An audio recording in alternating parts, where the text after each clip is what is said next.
하나님 말씀은 이사야 22장 5절 말씀입니다. 이 산골짜기에 주 만군의 여호와께로서 이르는 분요와 발핀과 혼란의 날이요 성벽의 무너뜨림과 산악에 사무치는 부르짖는 소리로다. 이 시간 말씀은 6.25 사병과 마지막 환란이라는 제목으로 말씀을 전하고자 합니다. 지금으로부터 대략 2700여 년 전에 하나님 여호와께서 하나님의 사람 선지자 이사야를 통해서 인간 종말이 되어질 일을 인간 종말에 결국에는 이런 큰 환란이 있게 될 것을 경고하신 말씀이 바로 이사야 22장 5절 말씀입니다.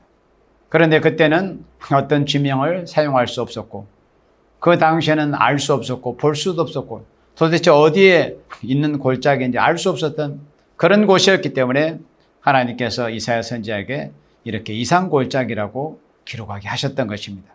그래서 그 말씀이 이제 응하여서 이 말씀대로 주 만군의 여호와께로서 이르는 분요와 발핀과 혼란의 날이요. 전쟁은 누구에게 속했다고 했습니까? 여호와께 속했다고 했습니다. 전쟁은 여호와께 속했습니다. 무엇인들 여호와께로부터 속하지 않는 게 있겠습니까마는 전쟁은 여호와께 속했다. 그래서 만군의 여호와께로서 이르는 분요와 발핀과 혼란의 날이요. 그리고 하나님께로부터 이런 전쟁이 이제 발발이 말미암았다는 것이죠.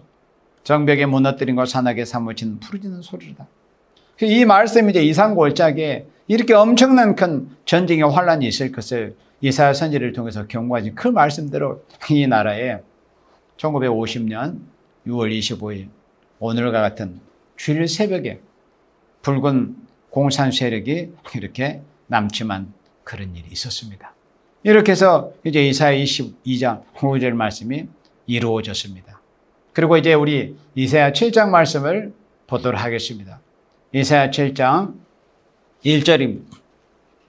우시아의 손자요 요담의 아들인 유다왕 아하스 때 아람 왕 르신과 르말리아의 아들 이스라엘 왕 베가가 올라와서 예루살렘을 쳤으나 능히 이기지 못하니라.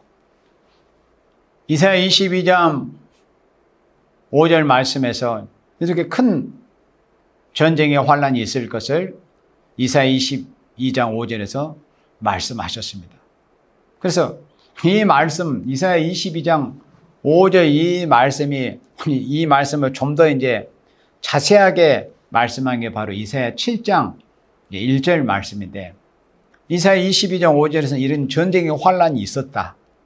그런데 그 환란의 배경을 보니까 이사야 7장 1절에서 우시아의 손자의 요담의 아들인 유다왕 아하스 때 아람 왕 르신과 르말리아의 아들 이스라엘 왕 베가가 올라와서 예루살렘을 쳤지만 능히 이기지 못하니라 그랬습니다. 그러니까 그때 당시에 이제 아람과 에브라임이 연합해가지고 남쪽 유다를 쳤다는 거예요. 예루살렘을 쳤지만은 이기지 못했다는 거예요. 이게 마치 우리나라가 1950년에 이제 붉은 공산 세력이 소련의 스탈린 또 모태통이 중공의 모태통 그런 이 짐승의 세력들의 지원을 받아서 6.25 불법 남침이 있었습니다. 그렇지만은 어느 한편 사실 서로 승자라고는 하지만은 사실 엄밀하게 어느 쪽도 승자가 없었습니다. 그냥 거의 그리고 그 전에 38 도선에서 크게 벗어나지 않는 그런 지경, 그 지형적으로도 그렇게 해서 이제 74년째 이 6.25가 끝난 지 74년이 되었지만은 지금도 여전히 그 휴전선은 고착이 되다시피 해가지고 오늘에 이르고 있습니다.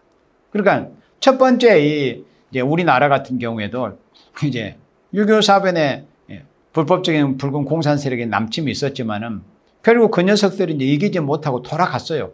그랬잖아요. 이제 결국 휴전을 했습니다. 그런데 이제 이사야 7장 2절에 보니까 혹이 다윗 집에 고하여 가로되 아람이 에브라임과 동맹하였다 하였으므로 왕의 마음과 그 백성의 마음이 살림이 바람에 흔들림 같이 흔들렸더라 그랬습니다. 그러니까 7장 1절에서는 이제 처음에 이 아람과 에브라임이 유다를 치러 이제 내려왔는데 이기지 못하고 돌아갔어요. 그래가지고 이제 결국에는 그 녀석들이 목적으로 이제 이루려고 또 이제 재침하려고 하는 이런 시도가 있었어요. 2절에서는. 혹이 다윗집에 과에 가로되 아람이 에브라임과 동맹하였다 했으므로. 그러니까 첫 번째 이제 싸움이 있어가지고 큰 피해를 입고 돌아갔는데, 피해를 입히고 돌아갔는데, 요 녀석들이 또 이제, 침략하려고 동맹했다는 이런 소식이 이제 아하스 왕한테 들린 거예요. 그러니까 왕의 마음과 그 백성의 마음이 살림의 바람이 흔들린 같이 흔들렸다라 그랬습니다. 그러니까 또 다시 이제 동맹했다는 것은 또 다시 이제 재침하려고 하는 그런 시도가 있다는 것이기 때문에 이제 두려워서 떨었어요. 그렇지만은 7절에서 이사야 7장 7절에서 주 여호와의 말씀에 이 도모가 서지 못하면 이루지 못하리라. 그러니까 여기서 이제 다시 재침을 하려는 이 시도는 결국 서지도 못하고 이루지도 못할 거다. 그러니까 우리나라 상황으로 하자면은 1950년에 6월 25일 저녁 때 이제 불법 남침이 있었는데 결국 이겨내지 못하고 한반도를 적하지 못하고 이제 다시 돌아갔어요. 중공군은 다시 이제 중국 본토로 가고 뭐 소련 놈들도 소련으로 가고 이렇게 그저 이루지 못했는데 또 한 번 이제 재침을 하려고 그런 도모를 이제 시도를 했다는 거예요. 그러나 하나님께서 말씀하시기를 이 도모가 서지 못하고 이루지 못하리까. 에브라임과 아람이 동맹은 했지만은 재침하려고 동맹은 맺었지만은 결국 이루지 못한다. 도모가 서지도 못하고 이루지 못한다. 도모가 서지 못한다는 건 결국 그렇게 시도하지 못한다는 거예요. 그러니까 꿍꿍이는 이제 세웠지만. 그런데 이 이사야 7장 7절에서는 이 도모가 이제 이루지 못한다. 여기 7절까지만 보면은 이제 유다 입장에서는 굉장히 안심할 수가 있잖아요. 안심을 할 수. 왜? 도모가 이루지 못한다고 하나님이 분명히 선지자를 통해 이렇게 말씀하셨기 때문에. 그런데 이제 문제가 있어요.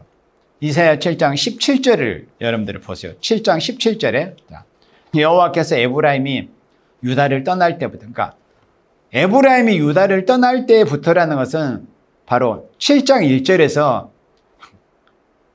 아람 왕 르신과 르말리의 아들 이스라엘 왕 베가가 올라와서 예루살렘을 쳤으나 능히 이기지 못하리라. 이기지 못하고, 그러니까 완전히 이제 멸망시켜버리지 못하고, 완전히 남쪽 유다를 제압해버리지 못하고, 엉거주춤하게 피해 정도 입히고 돌아갔다는 거예요. 그런데 7장 17절에서 보니까 에브라임이 유다를 떠날 때부터 당하지 못한 나를 너와 내 백성과 내 아비 집에 임하게 하시리니 곧 아수르 왕이 오는 날이라. 그러니까 처음에는 에브라임과 아람이 동맹해가지고 피해를 입히고 돌아가서 또 다시 이제 재침을 하려고 했지만 하나님께서 그 도모는 서지 못한다. 그러니까 거기까지만 생각할 때는 안심할 수 있으나 그러나 하나님이 이사야 선지자를 통해서 이제는 아람과 에브라임이 유다를 떠날 때부터, 그러니까 에브라임이 유다를 떠날 때부터 북쪽 이스라엘이 남쪽 유다를 떠날 때부터 당하여 보지 못한 날을 너와 내 백성과 내 아비 집에 임하게 하시리니 곧 누가 오는 날이다. 진짜 이제 짐승 중에서 최고 큰 우두머리, 짐승의 수개격인, 그 짐승의 맹주격인 이 아수르 왕이 오는 날이라. 이게 무슨 말씀이냐면은 인간종 말에 1950년에 74년 전에 독재군이 소련과 중공의 그 지원을 얻고 남침을 하고 실제로 중공군은 수십만 명이 6.25 사변에 참전해가지고 우리나라에 어마어마한 그런 피해를 입고 그 녀석들 수십만 명이 죽거나 다치고 그렇게 했었습니다. 그리고 이제 중공군의 또 특이할 만한 것은 중공군의 주력군이 조선족 출신들이었어요. 조선족. 지금 뭐 조선족들이 우리나라에 들어와가지고 뭐 여러 가지 뭐 많은 혜택들을 그렇게 받고 있잖아요. 근데 역사를 조금은 알고 보면 아주 붉은 사상의 그런 이 붉은 사상을 가진 그런 자들의 후손들이에요. 이제 본인들은 모를 수도 있죠. 알면은 회개를 해야지. 우리 부모 조상이 그렇게 이 자유 대한민국에 큰 피해를 입혔었구나. 모르면 이제 회개를 할 수는 없죠. 그런데 알면은 회개를 하고 눈물로 회개하고 사죄하고 회개하고 해야죠. 그 중공군의 그 정예군 주력군이 조선족들은 그걸 못했다고 이용을 한 거예요. 그 조건부로. 그렇게 하면 이제 조선족 사람한테 자치권을 주겠다고. 그 사탕발림을 해가지고, 그렇게 해가지고 이제 조선족 중공군들이 앞세워가지고 결국에는 우리나라에 그 큰 피해를 입혔던 것이 6.25 사변이었어요. 그런데 결국 이기지 못하고 돌아갔는데 하나님께서 이렇게 경고를 하십니다. 구약 때 같으면은 에브라임과 아람이 동맹해가지고 처음에 유다를 침략했던 것과는 비교할 수 없는 큰 그런 전쟁의 환란이 올 것인데, 바로 그것은 이제 구약의 역사로 하자면 아수르 왕이 오는 날이다. 그 말씀대로 실제로 이제 히스기야 왕 때 그때 이루어졌어요. 그런데 그러면 그때 구약 시대 예언적인 그런 예언적으로 이루어졌던 그 말씀, 인간적으로 어떻게 이루어질 것인가? 결국은 선지서는 종말이 이루어질 말씀이라고 했잖아요. 백성과 나라 방과 임금에게 다시 예언하여야 하리라. 하나님의 비밀이 그종 선지자들에게 전하신 보험과 같이 이루리라. 그러니까 선지서에 기록된 그 말씀은 결국은 구약 시대는 예언적으로 그렇게 그림자적으로 보여주는 것 뿐이었고, 결국에는 선지자들에게 전하신 복음들의 인간 종말이 완전히 다 이루어질 말씀이에요. 그리고 선지자들이 예언했던 그 말씀 인간 종말에 다시 한번 전 세계적으로 예언을 합니다. 구약 시대는 기껏해야 하나님의 선지자들이 예루살렘과 유다와 이스라엘 중심에서, 그리고 좀 더 범위를 넓혀서 그 가까운 근동 지역 정도에나 이렇게 경고를 하고 전할 정도였지 전 세계적으로 전하는 그런 역사는 없었습니다. 그러나 종말에는 백성과 나라 방과 임금에게, 요한계시록 10장 11절 말씀, 전 세계적으로 선지자들이 전했던 그 말씀이 다시 이제 예언하는 그런 경고하는 그런 일이 있다는 거. 그러면 인간 종말에 뭘 다시 예언하겠어요? 바로 이사야 7장 17절 이 말씀이 이제 다시 예언이 된다는 거. 에브라임이 유다를 떠날 때부터. 그러니까 북계군, 중공군, 소련군들이 6.25 때 우리나라 자유대한민국을 남침했던 그때로부터 이기지 못하고 결국 돌아가서 엉거주춤하게 이제 스탈린이 1953년 3월에 스탈린이 갑자기 죽어버렸죠. 그러니까 이제 전쟁이 끝나게 됐거든요. 7월 달에. 그래도 돌아갔어요. 그런데 그 6.25 때는 비교할 수 없는 큰 환란이 기다리고 있다는 것을 이사야 선지자에게 이렇게 말씀을 한 겁니다. 유다를 떠날 때 당하여 보지 못한 날. 바로 그 날이 뭐냐? 너와 내 백성과 내 아비집이 임하게 하시는 곳. 아수르 왕이 오는 날이라. 이제 아수르 왕이 이제 제일 큰 녀석이 직접 온다는 거. 그 전에는 6.25 같으면은 북계군하고 중공군을 앞서가지고 그랬는데, 종말에는 아수르가 이제 실제로 온다. 이제 구약 때도 실제로 그랬었고, 아수르가 실제로 내려와서 산헤립이 직접 군대를 끌고 내려왔었거든요.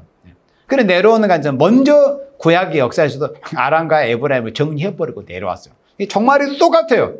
그러니까 얼마 전에 푸틴 저 녀석이 북한에 방문해가지고 김정은하고 뭐 이렇게 협상하고, 그리고 이제 더 이제 이 자유 대한민국 사는 사람들이 이제 들을 때는 위협적인 그런 게 뭐냐면은, 뭐 자기네들이 무슨 일이 있으면은 그 러시아가 자동으로 이제 군사적으로 개입하게 된 그 조항을 새로 신설을 했습니다. 옛날에는 소련 시절에는 그런 게 있었는데, 이번에 다시 이제 그 푸틴이 와가지고 그런 것을 이제 다시 조약을 맺었어요. 군사 동맹이죠.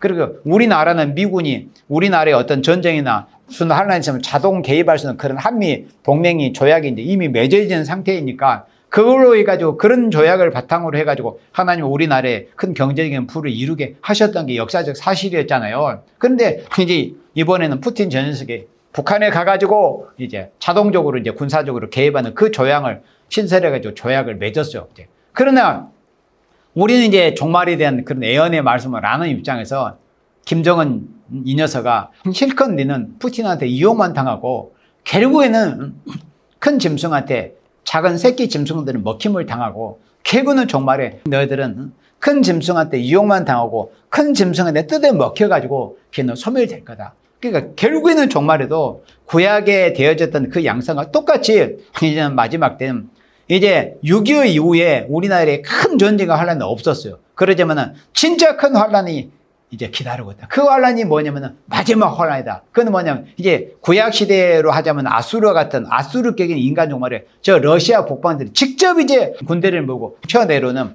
그런 일이 인간 종말에 있다는 거예요. 그러면 이 에브라임과 아람격인 저 녀석 어떻게 되냐? 어떻게 되겠어요? 이사야 8장에서 보면은 다메섹의 재물과 사마리아의 재물이 아수르 왕 앞에 옮겨가 버린다고 그랬어요. 그건 뭐냐면 큰 짐승한테 작은 새끼 짐승한테 먹힘을 당할 것이다. 그걸 예언을 한 거예요. 그걸 모르니까 뭐 중공이 뭐 굉장히 뭐 미국과 더불어서 G2니 뭐니 그런 소리를 하고 있지만은 성경을 모르면 무슨 소리든지 할 수 있습니다. 그러나 종말에는 이사야 8장에서 보니까 아람격에 해당이 되는 저런 중공이나 그 러시아, 그러니까 짐승의 세력 중에서 가장 힘이 센 수개격인 러시아 밑에 전부 다 앞에 다 이 새끼 짐승에 해당이 되는 다른 나라들은 먹힘을 당하게 되죠. 그래가지고 이제 종말에 마지막 환란이 온다는 거예요. 그걸 이사야 7장 17절에서 말씀할 때 곧 아수르 왕의 온 날이라. 그리고 18절에 그날에는 여호와께서 애굽 하수에서 먼 지경의 파리와 아수르 땅에 벌을 부르니까 이제 아시아 전역이 막 큰 전장터가 돼버리는 거예요. 남쪽에 이제 그 파리떼와 같은 애굽 남방 세력이 막 붙어가지고 파리떼들, 벌떼들 막 와가지고 그리고 19절에 나와서 거친 골짜기와 바알틈과 가시나무 울타리와 모든 초장에 앉으리라. 구약 때도 실제로 이런 일이 애연적으로 이제 근동적이 있었거든요. 실제로. 그래서 아수르 왕이 결국 이기지 못하고 히스기야의 기도에 18만 5천 명의 하룻밤에 그 아수르 송장이 돼가지고 이제 폐퇴하는 그런 일이 있었잖아요. 종말에도 이제 그런 양상으로 이 세계 역사가 흘러가는 거예요. 그래서 인간 종말에 이렇게 되어진 일에 대해서 예수님께서 뭐라고 이제 말씀하셨냐면 선지자들이 인간 종말 이런 마지막 아수르를 통한 전 세계적인 환란이 있을 거라고 이제 선지자들이 하신 말씀에 대해서 예수님께서 바로 인간 종말에 창세 이유로 없는 환란이 올 거라고 그렇게 예수님의 말씀을 하신 겁니다. 우리 마태복음 24장 20절의 말씀을 보도록 합니다. 마태복음 24장 20절에 예수님께서 이런 환란을 마지막 환란이라고 이제 말씀하셨어요. 자, 마태복음 24장 20절에 너희의 도망하는 일이 겨울에는 안식일에 되지 않도록 기도하라. 그러니까 이제 이 6.25가 물론 마지막 환란은 아니었어요. 그렇지만은 정말 예수님의 말씀하신 그 말씀이 이제 부분적으로라도 이루어진다는 것이 이루어진 것처럼 보여지듯이 마치 6.25 사변이 주일날 새벽에 발발했고 또 세계 2차 세계대전이 발발한 날도 역시 주일이고 그러니까 이 마귀의 세력은 항상 그런 걸 노리는 거예요. 하나님의 백성들이 하나님의 사람들이 나태하고 태만하고 긴장의 끈을 놓고 있을 때 마귀는 그런 틈새를 노리는 거예요. 그러니까 우리가 이제 그런 것을 이제 역사적인 교훈을 이제 우리가 받아가지고 늘 깨어있는 생명이 돼야 되겠죠. 예수님이 이렇게 직접 말씀하셨으니까 너희의 도망하는 일이 겨울이나 안식일에 되지 않도록 주의해라. 이 말씀이 실제로 우리나라 6.25 때도 주일날 6.25 사건이 일어났어요. 종말에도 환란에도 하나님의 백성들이 생각하지 못한 때 저희가 평안하다 안전하다 그때 잉태된 여자에게 해산의 고통 이른과 같이 멸망의 호련이 저에게 이르니 저희가 결단코 피하지 못하리라고 그렇게 예수님이 사도들을 통해서 말씀하셨습니다. 21절에 너희는 그때 큰 환란이 있겠습니다. 큰 환란이 있었다. 그러면 아까 우리가 이사야 7장에서 본 것처럼 곧 아수르 왕이 오는 날이라. 아람과 에브람이 유다를 떠난 때로부터는 경험도 해보지 못하고 당하지 못한 마지막 환란이 황역방 최고의 짐승의 우두머린 아수르의 세력을 통해서 있게 될 것이다 하신 그 말씀을 이제 연상하게 하는 그 말씀을 예수님이 이렇게 하실 때 얘는 그때 큰 환란이 있겠습니다. 창세로부터 지금까지 이런 환란이 없을까? 역사의 일에 이런 환란이 없었다는 거예요. 마지막 환란이라는 거예요. 그 마지막 환란을 이사야 7장에서 이사야 7장 17절에서 말씀을 한 거예요. 곧 아수르 왕이 오는 날이라고. 이런 환란이 없었고 후에도 없으리라. 이 환란을 이제 마지막으로 하나님의 백성에게 이제 환란이 없다는 거예요. 22절에 그 날들을 감하지 아니할 것이며 모든 육체가 구원을 얻지 못할 거니까 육체의 구원에 관한 문제예요. 그러니까 인간 종말에 북방으로부터 환란이 오면은 아무리 예수를 열심으로 잘 믿었다는 생명이라도 육체가 보호받지 못하면 육체가 죽잖아요. 전쟁에 환란이 오면은 무기들이 다 여기저기서 터뜨려지고 총알이 날아다니고 미사일이 날아다니고 그러면 하나님께서 보호해 주지 않는 육체가 보호받지 못하는 육체가 구원을 받지를 못하는 거. 종말의 환란은 육체가 죽느냐 사느냐 이 문제예요. 모든 육체가 구원을 얻지 못할 것이나 그러나 택하신 자들을 위하여 그 날들을 감하시리라. 그리고 북방으로부터 큰 환란이 올 때 하나님께서 강권 역사를 하나님께서 발동하셔가지고 택한 백성을 보호하시는 그런 역사가 없다면 예수 믿는 사람들도 육체가 다 그 전쟁과 환란에서 다 죽어요. 총칼이 다 죽습니다.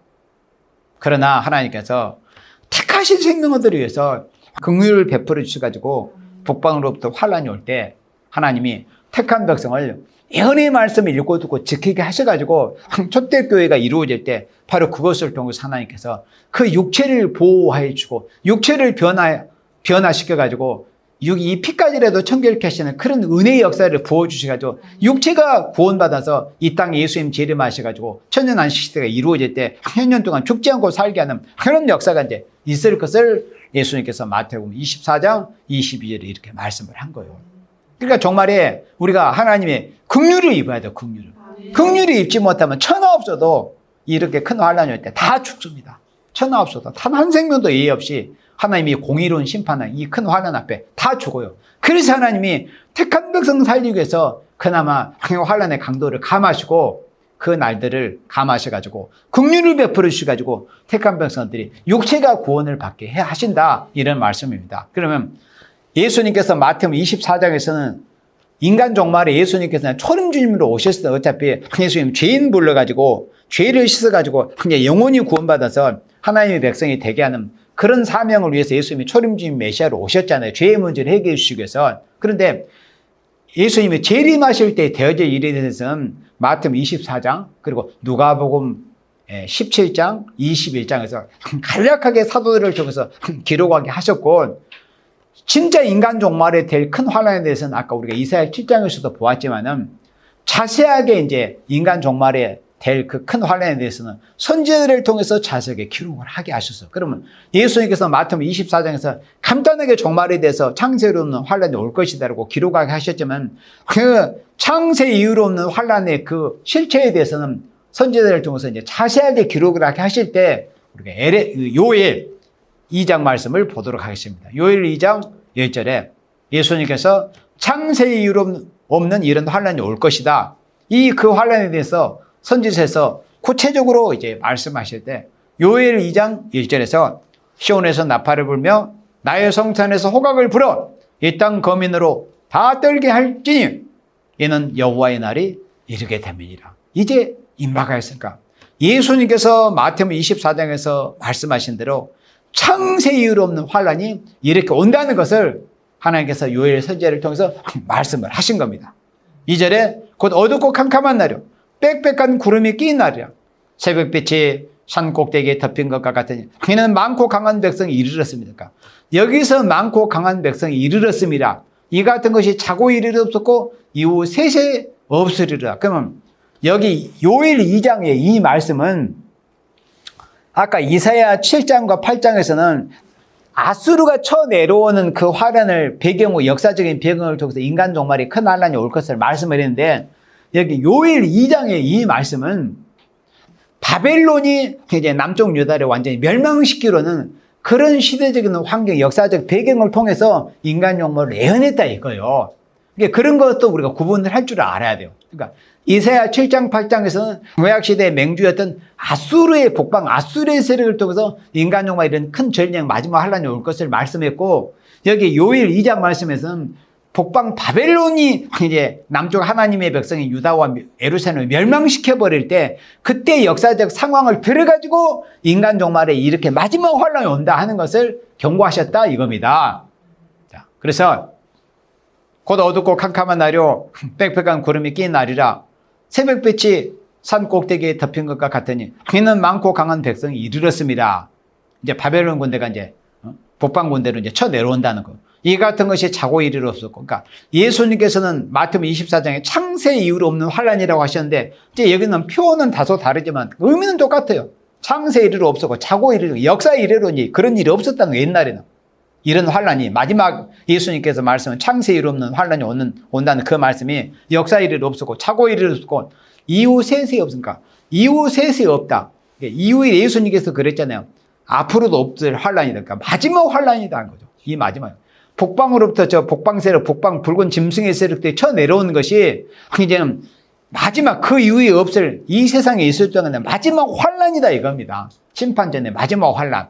3절에 불이 그들의 앞을 사르며 불꽃이 그들의 뒤를 태우니 그 전의 땅은 에덴 동산 같았으나. 그게 우리나라 같은 경우만 해도 돈만 있으면 사람들이 무슨 지상 낙원처럼 살잖아요. 돈 많은 사람들은. 얼마나 화려하고 풍족하게 그렇게 마치 에덴 동산에 삽니까? 그러나 그것은 북방으로부터 환란이 오기 전에 그런 환경과 그런 모습일 뿐이지, 이 북방 세력이 이제 마지막 환란 때 쳐 내려올 때는 다 이제 불에 사라져 버리기 때문에 그 전의 땅은 에덴 동산 같았으나 그 후의 땅은 황무한 들 같으리니 그들을 피한 자가 없도다. 이렇게 인간 종말의 마지막 환란에 대해서 하나님이 이사 요엘 선지자를 통해서 이렇게 경고를 하게 하신 것입니다. 그러면 예수님께서 창세일 없는 환란이 온다. 또 요엘 선지자는 자고 일을 없는 환란이 온다. 그리고 전에도 없었고 후에도 없었던 그런 환란이 온다. 다 선지자들과 사도들을 통해서 인간 종말의 마지막 환란이 온다는 것을 분명히 여러 구절에서 경고하고 계시니까 그건 틀림없이 인간 종말에 전쟁이 일어나는 환란을 통해서 인간 종말의 마지막 환란이 올 것은 틀림없는 일이에요. 그러면 이제 거기에서 그렇다면 환란이 온다는 거 우리가 알게 됐어요. 그러면 환란이 온다는 것을 알게 되는 것보다 더 중요한 게 뭐냐면은 환란이 왜 오는가를 아는 것이 더 중요해요. 선지자들, 예수님, 사도들 다 인간 종말의 마지막 환란 온다는 것을 이구동성으로 말씀하셨거든요. 그런데 환란이 어느 건 알아. 그러면 어느 건 알아도 그 원인을 알지를 못하면 환란이 올 때 속수무책으로 그 환란이 다 빠져서 다 죽어버려요.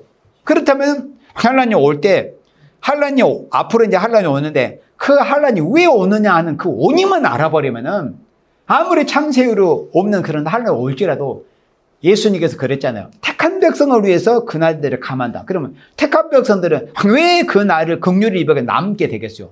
그 환란이 오는 원인을 알아가지고 준비가 돼 있고 그나마 하나님 용서해 주셔서 우리가 잘못했습니다. 회개하고 합당한 예매를 맺은 상태이기 때문에 죄의 긍휼히 입어가지고 그날에 남자가 되는 거지. 창세유로 없는 환란이 올지라도 하나님의 백성은 나는 택한 백성이니까 나는 가만히 있어도 나는 안 죽어. 그런 엉터리 같은 그런 믿음과 신앙을 가지고 있으면 그게 남겠어요. 환란이 오는 그 원인을 알아가지고 반드시 그 환란이 올 때라도 남을 수 있는 생명으로 회개가 되고 준비가 돼 있었기 때문에 주의 긍휼을 입을 수 있게 된다 이거예요. 그렇다면 우리가 환란이 오는 원인을 우리가 아는 것이 중요하다 이겁니다. 그럼 환란이 왜 오냐? 자, 우리 이사야 8장으로 다시 갑니다. 환란이 왜 오느냐?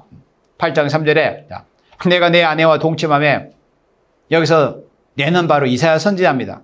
내 아내와 동침하면 그가 잉태의 아들을 낳은지라 여호와께서 내게 이르시되 그 이름을 마일샬 하스바스라.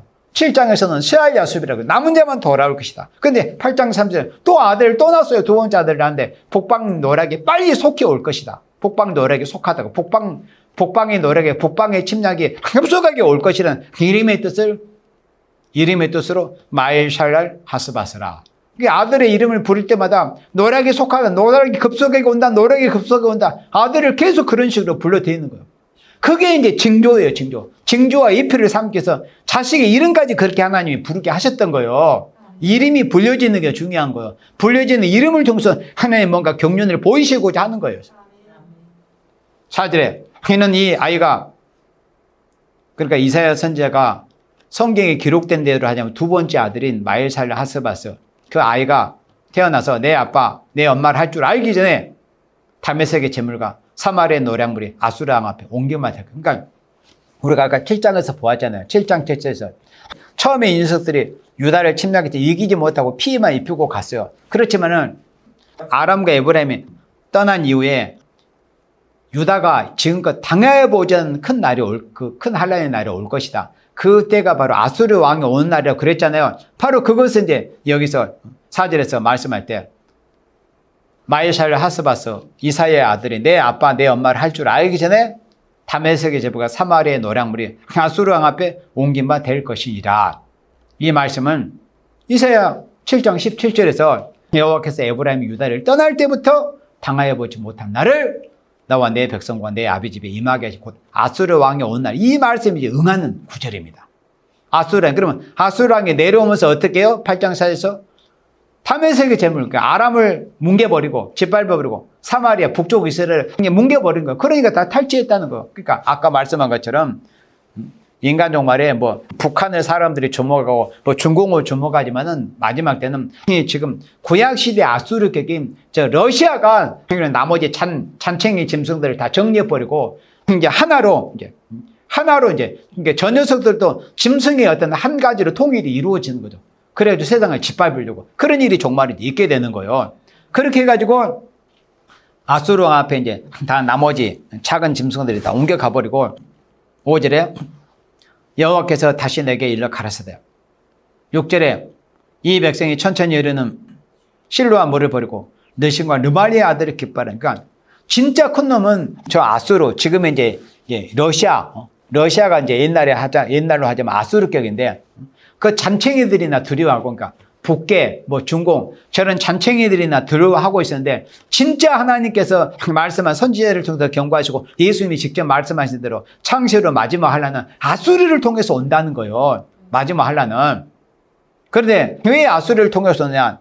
너희가 천천히는 실로와 물을 버리고 느신과 르말리의 아들을 기뻐했다. 이 뜻은 뭐냐면, 지금 이제 우리나라 한반도 상황으로 하자면 북계, 김정은이나 중공, 시진핑이나 저런 녀석들이 막 두려워가지고 뭔가 좀 비나 맞추고 이러면 우리 전쟁이 일어나니까 우리 좋게 지내보자. 우리나라 꼭 좌익 정권들이 설 때마다 그런 모습들, 그런 짓들이 보여줬잖아요. 마치 이제 그런 모습을 보인다는 거. 진짜 무섭고 진짜 센 놈은 바로 아수르격인 저 러시아 저놈인데, 그러니까 이렇게 해가지고 이제 또 이제 앞으로 정권이 바뀌면 또 이제 그렇게 가는 거야. 이제 왼쪽으로 기울어 가지고. 그리고 우리나라의 보수 정권이라도 시간 좀 더 지나다 보면 또 이제 나옵니다. 그 본색이 다 드러나요. 결국 세상은 하나님의 말씀대로 흘러가게 돼 있기 때문에 그렇게 된 겁니다. 결국은 이런 거로 흘러갑니다. 하나님의 말씀대로 세상 역사는 물결을 흘러가게 돼 있죠. 그러니까 결국에는 천부 인심이나 이런 사상이 다 왼쪽으로 흐르는 거. 그게 뭐냐면 느신과 르말리를 기뻐하는 모습. 이게 우리나라 실제로 정권은 지금 보수 우익 정권이라면 사람들의 어떤 성향이나 사상 이런 것은 전부 왼쪽으로 거의 기울어져 있어요. 이 붉은 사상으로 좌경화되어 있다 이겁니다. 그러니까 그게 뭐냐면 느신과 르말리를 기뻐하는 이런 모습들이요. 사람들의 그 성향 자체가 왼쪽으로 기울어진 모습을 보인다 이겁니다. 바로 그런 연유 때문에 인간 종말에 창세로는 환란이 온다, 그것을 말씀을 한 거예요. 환란이 왜 오냐는 이걸 알아야 돼요. 사람들의 사상이나 이 성향이 왼쪽으로 기울어져 버리고 이 붉은 북방 세력이나 무신론, 유물론 사상을 더 좋아하기 때문에 하나님이 진짜 큰 몽둥이를 들여서 세상을 쳐버린다 이겁니다. 7절에 그러므로 주 내가 흉악하고 창이랑 큰 아수 곧 아수르 왕과 그 모든 위력으로 그들 위에 덮을 것이라. 그 모든 골세 차고 모든 언덕에 넘쳐 흘러 유다에 들어와서 창이랑 목에까지 미치리라. 임마누엘이여 그의 펴는 날개가 내 땅에 편만하려 하셨는가. 마지막 때 붉은 세력이 이제 결국 쳐내려옵니다. 이제 우리나라 같으면 이제 전 세계적으로 앞으로 마지막에 한 일에 그 정한 기간이 있다고 다니엘을 통해서 말씀한 대로 한 일의 절반, 전 3년 반의 마지막 기간인 5개월 하는데 북방 세력이 선지자들이 요엘 선지자가 경고했고 이사야 선지자가 경고했고 미가 선지자가 경고했고 또 예수님이 직접 경고하셨고 그렇게 경고하신 대로 창세로 없는 그런 환란이 마지막에 이제 5개월 하는데 북방으로 또 오게 됩니다. 지금껏 당해보지 못한 6.25 우리나라 한반도로 임진왜란도 큰 피해를 입었고 6.25를 통해서 큰 이제 피해를 입은 민족 아닙니까? 그런데 그런 거에다가는 비교할 수 없는 그런 마지막 환란이 북방으로부터 마지막 때 오게 된다는 겁니다. 그것은 이제 끝이, 환란은 끝입니다. 하나의 백성들이 마주해야 될 그 환란은. 예. 거기서 이제 모든 게 다 결정이 돼버리는 겁니다. 그러나 그런 환란이 올 때 보호받을 수 있는 사람이 돼야 된다. 보호받으려면 어떻게 해야 돼요? 이사야 8장에서 우리가 그 교훈을 받은, 북방 세력을 두려워하고 북방의 그런 좌익적인 그런 사상을 용납하고 사상이 왼쪽으로 기울어지고 자기화되면은 결국은 하나님께서 붉은 진짜 큰 몽둥이를 써서 세상을 치시는구나. 그 교훈을 얻어야 된다 이거요.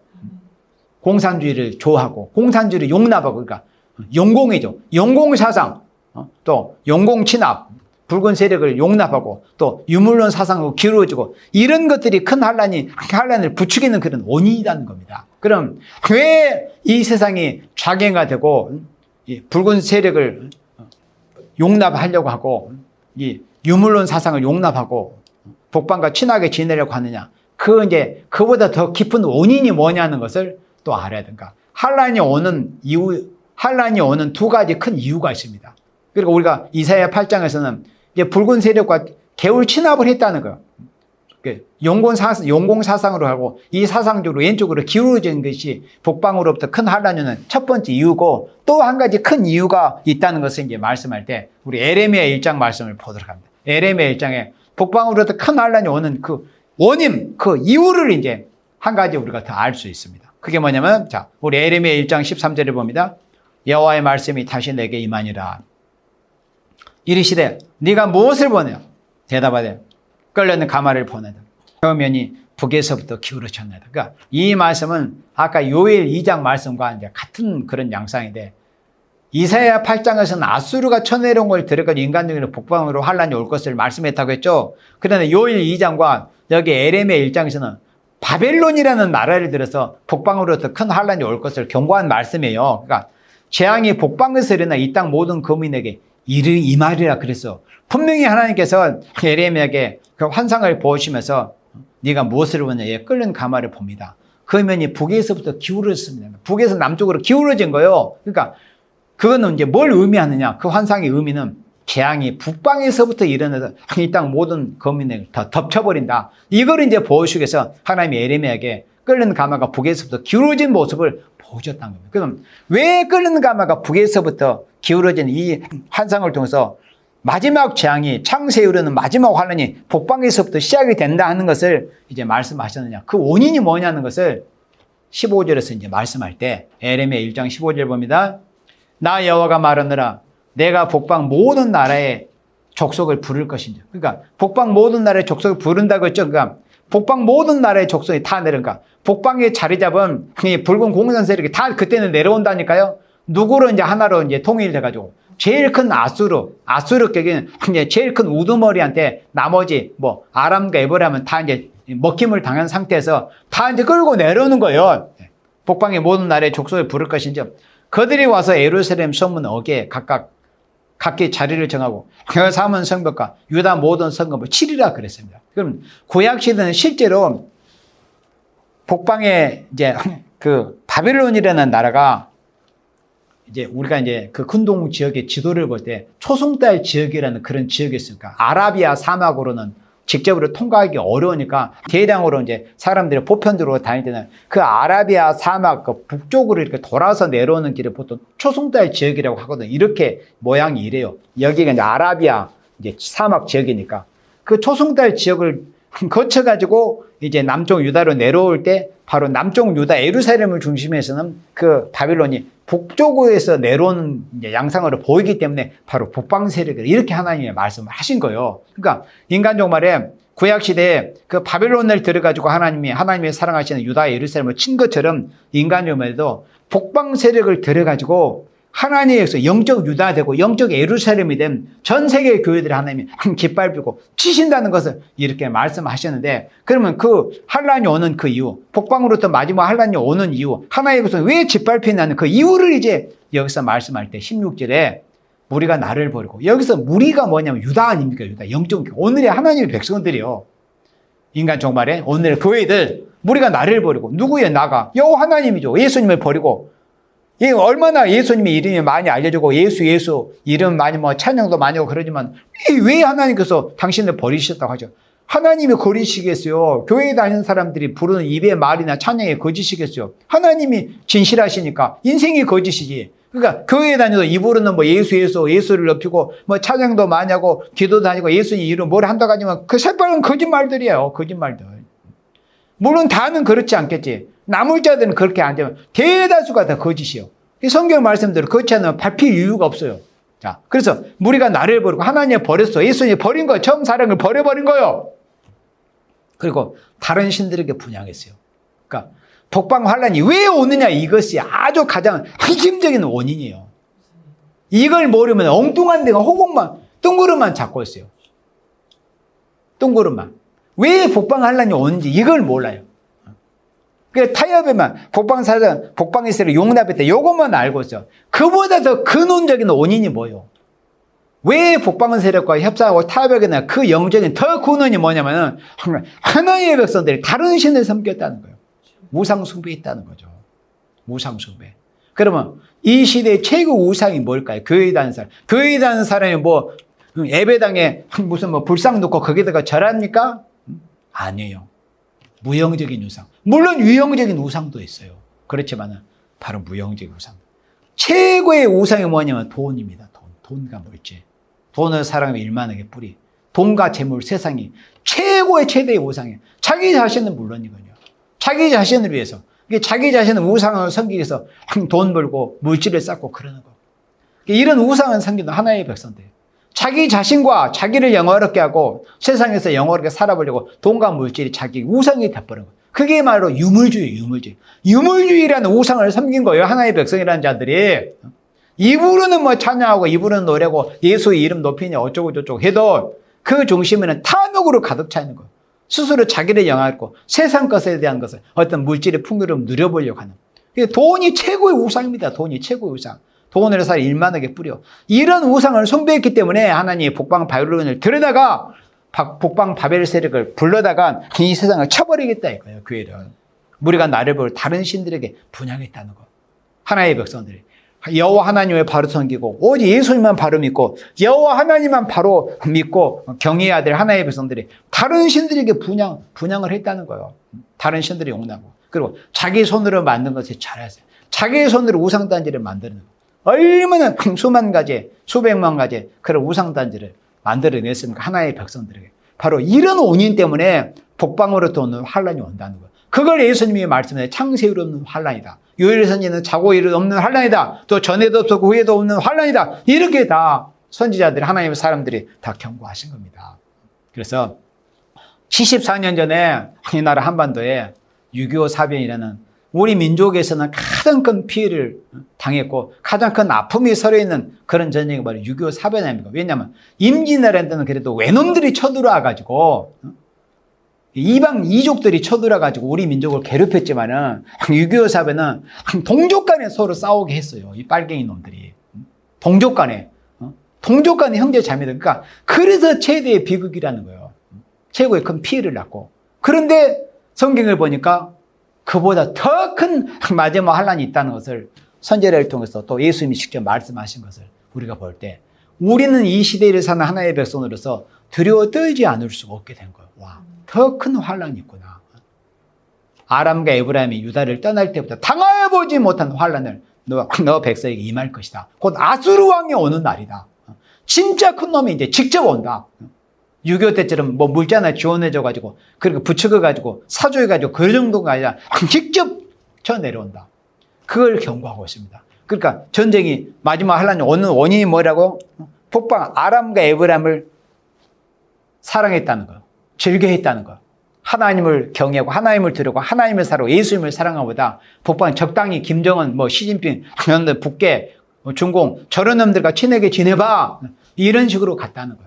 저런 사상을, 공산 사상을 용납하고. 그리고 그보다 더 근원적인 영적인 원인이 뭐다?